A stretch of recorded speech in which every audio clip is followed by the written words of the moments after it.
Hello and good evening. I'm Melisa Idris. And I'm Sharaad Kuttan. Welcome to Consider This. We're delighted to introduce our guest on the show tonight, Tan Sri Tommy Thomas, who was appointed Attorney General of Malaysia on the 4th of June 2018 and remained in office till the 28th of February of 2020. Now, he was the first non-Malay, non-Muslim Malaysian to hold this post in more than 5 decades and the first practicing barrister to be appointed directly from the Malaysian Bar to become Attorney General. Now, he's also the author of several books, including Abuse of Power and Anything But the Law, and most recently published his memoir, My Story, Justice in the Wilderness. Welcome to the show, Tommy. Thank you so much for doing away with formalities. It's good to have you here. Thank you very much for having me. Tommy, I'm delighted to be on the show. If I may begin with the book, now it seems to have touched a raw nerve in some people. I've lost count, Tommy, but I think there have been more than 130 police reports that have been lodged about the book, and there have been also calls for it to be banned and for the books to be seized. Now, I'm wondering whether you had anticipated this reaction, because you must have been aware of the possible consequences even before the first copy rolled off the printing press. Did you anticipate that it was going to generate this much backlash? Yeah, I expected some amount of backlash. So part of being frank and candid in my writing was that I knew I would step on toes of many people, and a lot of them have thin skin. So I wasn't surprised. But what I was surprised at was the speed at which the reactions developed and emerged. So I remember the book came out on the 30th of January, about 4 months ago, and within a day or two, and actually it wasn't even really in the bookstores. It was quite difficult to find the books in the first 3-4 days or first week of release. And yet there was so much criticisms which did not seem rational, because it was not possible for anybody to have read the book, even browsing the book. The speed of the reaction surprised me. Tommy, I understand that as far as news reports are concerned, there's not been much follow-up on those initial police reports and those demands. They seem to have died down. I wonder, though, if we want to look at the most substantial responses to your book, it might come back to this question of whether what the memoir is, right? It's a difficult genre because it demands both truth-telling, but also kinds of demands that you tell all the stories. Were you able to tell all the stories that needed to be told? Did you leave anything out in this memoir? Or certainly, if we can divide it into 2 parts, the part where I was a private citizen, my earlier life as a schoolboy and as a university student, and then in the bar for about 40 years, I could say as much as I wanted to, so that wasn't a problem. But the second part of the book, as Attorney General, I was very conscious of the fact that there are certain things that one cannot reveal. So I tried to tell the episodes chapter by chapter, and in some ways they were sort of self-exhausting chapters on subjects that were already in the public domain. So I was trying, so for example, if we are talking about 1MDB, the SRC trial, the EU palm oil complaint of Malaysia, most of the subjects that I dealt with were already in the public domain, and a lot of the stuff were spread out. What I tried to do was to compile them into 10 or 12 pages or 15 pages, as the case may be, and then try and give some input from my perspective sitting at the office. So that's what I tried to do. Well, okay, but I'm curious to know what you wanted to achieve with this book. Again, from your time after leaving office in 2000, and then from, to the point the book came out in early 2001. I'm wondering, what was it that you hoped to achieve by writing and publishing this book? Well, it is very clear in my mind that I wanted to put on record what the PH government endeavored to do in the just short of 2 years that they were in power. I did that from a general perspective because obviously my role was very minimal as their lawyer. So that was the general intention. More specifically, I wanted to put on record what we tried to do on all matters legal, so that somebody could look at it, and when history is prepared, contemporaneous writing or instant journalism is always the first draft of history. So I was very conscious of that, and the parallel was because I was trained in the UK, I studied in the UK. I was very familiar with successive prime ministers. So when I went to the United Kingdom, it was Harold Wilson was the prime minister in 1969. From his time till the present, most prime ministers and cabinet ministers wrote either diaries or memoirs about their time in office. And that is always very useful. It may be self-serving, so you try to avoid it being too boastful or self-serving, but you want to place on record your perspective. Yeah, Tommy, if I can ask you to address the question of the Attorney General, the role that plays in the life of this nation. In your chapter titled "Candidate," you express actually two opposing sentiments. One, you said that thinking members of the bar recognized that the AG's chambers was actually deeply involved in the country's democratic decline.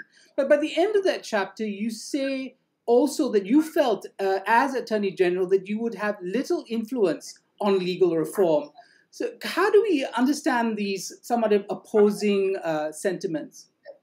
Well, I think the first part would be more on policy and administrative decisions, because it was very clear to me that the office of the Attorney General was taken very, very seriously by everybody in government, from His Majesty, the Yang di-Pertuan Agong, and the Prime Minister, and the Cabinet, and the top civil servants whom we dealt with, all took the office very seriously, and they would always listen to the advice of the Attorney General as the chief legal advisor to the executive branch. So there you've got a lot of room to give advice on policy and decision making.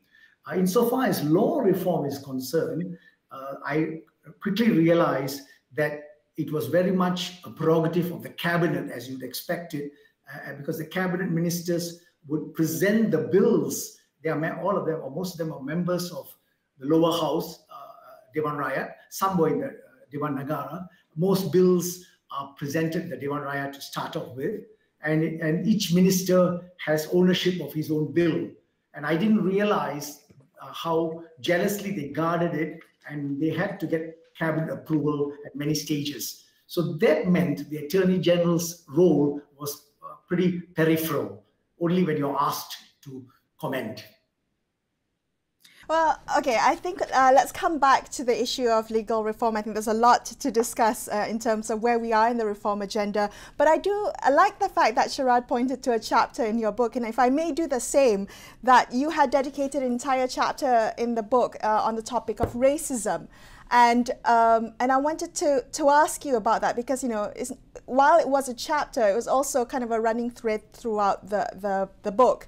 And I wanted you to address the criticism that has been levied against you since the book came out, that you are anti-Malay, that you fail to recognize that racism happens in all races, not just by majority Malays within politics and within the civil service or within government. Can you refute that, or can you address some of those criticisms? Well, I think if you looked at my chapter, I wasn't focusing on any of the three major races in the country. What I was trying to say from my school days, and I can draw a distinction between Malaya pre-May 69. For me, the 69 riots was a transformational event, probably more than Merdeka in some ways. So I can remember my school days up to 1969, and essentially how the state dealt with the people, the ruler, the governors and the governed, and then post 69, in the last 50 years, again how they treated the population generally. So if you ask the question, who are in the state, who form the decision makers of the state, particularly in the executive branch. And when I talk about the executive branch, I mean the politicians, the members of the cabinet, and the civil service, because a lot of decisions are made and implemented by the civil servants. And if the question is asked, who form the majority of these civil servants, then the answer is clear. I don't have to say that, but it's clear. So if you are members of the public on the receiving end of decision making, and if you feel there's a perception that you are picked on, or there are elements which are outside merit and outside the individual character of the person, there are other factors come into play, then one is entitled to comment on it. And so in a country, in a mixed country like Malaysia, plural, we're not the only country, and so it's not racism and religious problems that we face. It's not a monopoly of Malaysia. It's shared all over the world. It's how you cope with it. But if I may, Tommy, just ask you about the appointments of those top posts. I mean, the book recounted how not just your appointment, but also ex-Finance Minister Lim Guan Eng, also Tan Sri Richard Malanjun, the first non-Muslim Chief Justice. All of that kind of drew backlash or drew ire from non-Malays and non-Muslims because of it, because they were non-Malays, non-Muslims in government posts, top government posts. I'm wondering whether you think that we will ever see more ethnic diversity in the role of the Attorney General? Will we see a non-Bumi, non-Muslim Attorney General ever again?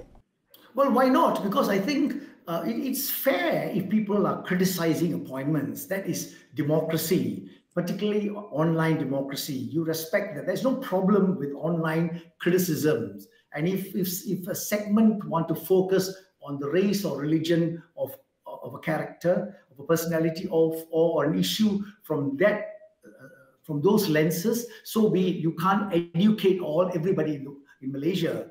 For me, it's a matter for the leaders. So to answer your specific question, yes, there is no reason why a prime minister, the prime minister of the day, cannot say, I want to choose the best and the brightest. And if that means my cabinet is going to be 10 Chinese, 5 Indians, 5 from Sabah, Sarawak, nothing is going to happen. The sun continues to shine, the birds continue to sing, and Malaysia is a stable country. It is really up to the leaders, the political leaders, to lead. And they will be, and once they stand behind their appointments, it is forgotten. So whatever you say about Prime Minister Tun Mahathir, he stood by my appointment for 20 years, 20 months, much to his cost. All right. Tommy, we're going to take a quick break, but let's come back and continue this conversation. There's a lot to cover, particularly with the current state of emergency. We'll be back in just a couple of minutes. Stay tuned to Consider This.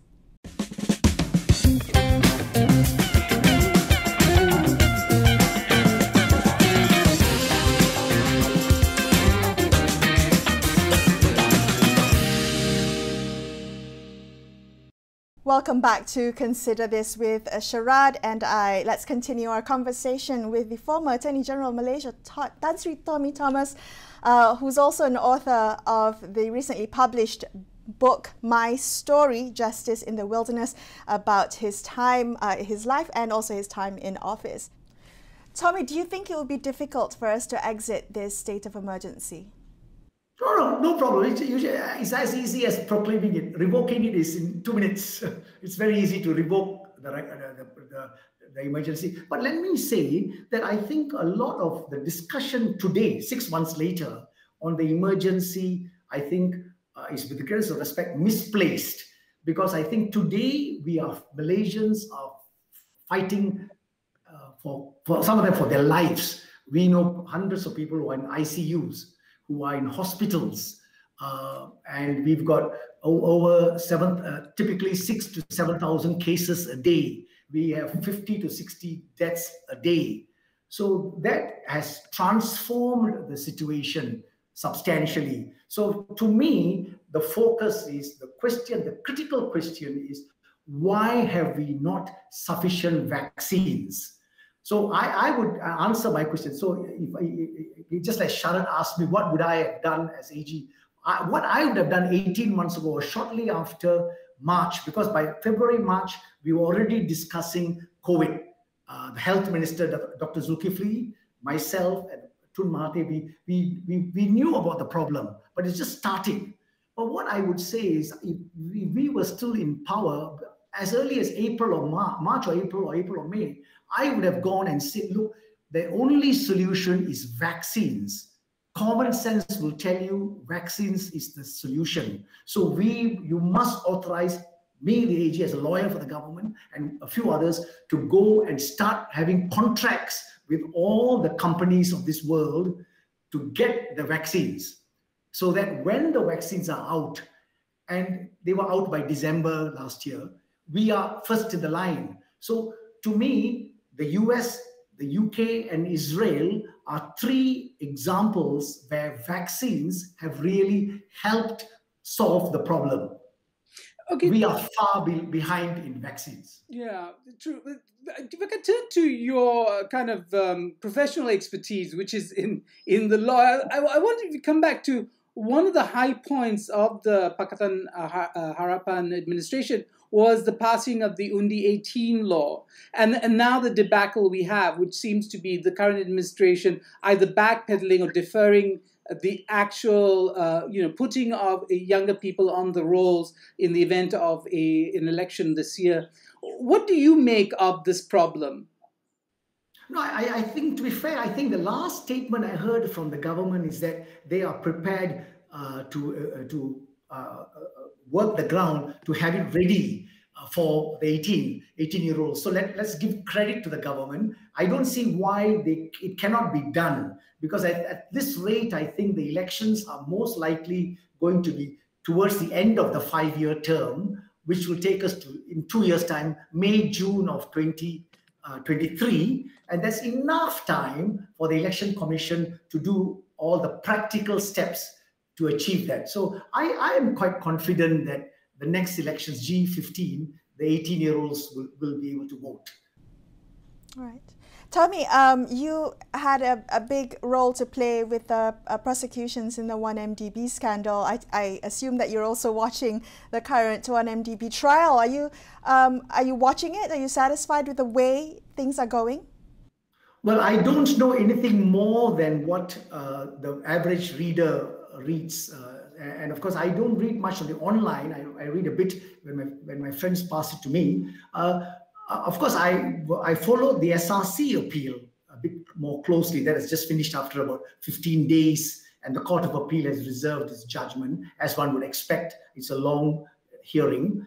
Insofar as the Tanore cases and all the other 1MDB cases, frankly, I have not been following it as much as I would like to. But in a sense, I'm quite sure that the teams that we set up, the prosecution teams, are very much the same. There's hardly any change in the personnel.